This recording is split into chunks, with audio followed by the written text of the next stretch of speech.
The 17th Amendment states, "The Senate of the United States shall be composed of 2 senators from each state, elected by the people thereof."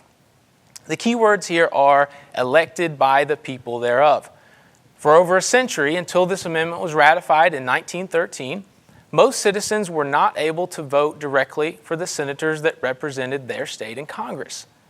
According to the original wording of the Constitution in Article 1, Section 3, senators were to be chosen by the state legislatures with no popular vote. In order to understand why U.S. senators were originally chosen this way, we must understand the mindset of the founders who created the Constitution. Although they were believers in general principles that we might associate with democracy today, they were also terrified of democracy.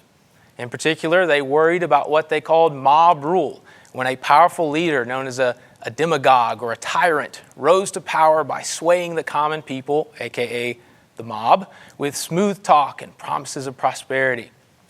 The Senate, as opposed to the House of Representatives, was meant to be an institution more isolated from the fickle whims of the common people. Thus, the senators were chosen by more established and educated men in the state legislatures. So, what changed? Well, there are 2 primary shifts that occurred in the United States that prompted the ratification of the 17th Amendment. First, the U.S. became more democratic over the course of the 1800s, meaning more people were participating directly in politics.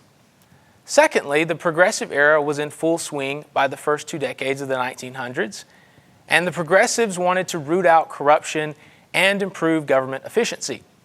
They saw how the process of choosing senators was not only corrupt, with organizations and special interest groups essentially purchasing Senate seats, but also impractical.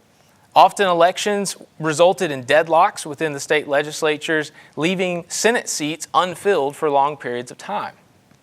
The combination of an increasingly democratic society with the strong drive of the progressives to root out corruption and improve efficiency resulted in the ratification of the 17th Amendment in 1913.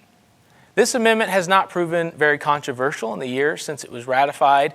In fact, many states had already taken steps to include a popular vote for senators.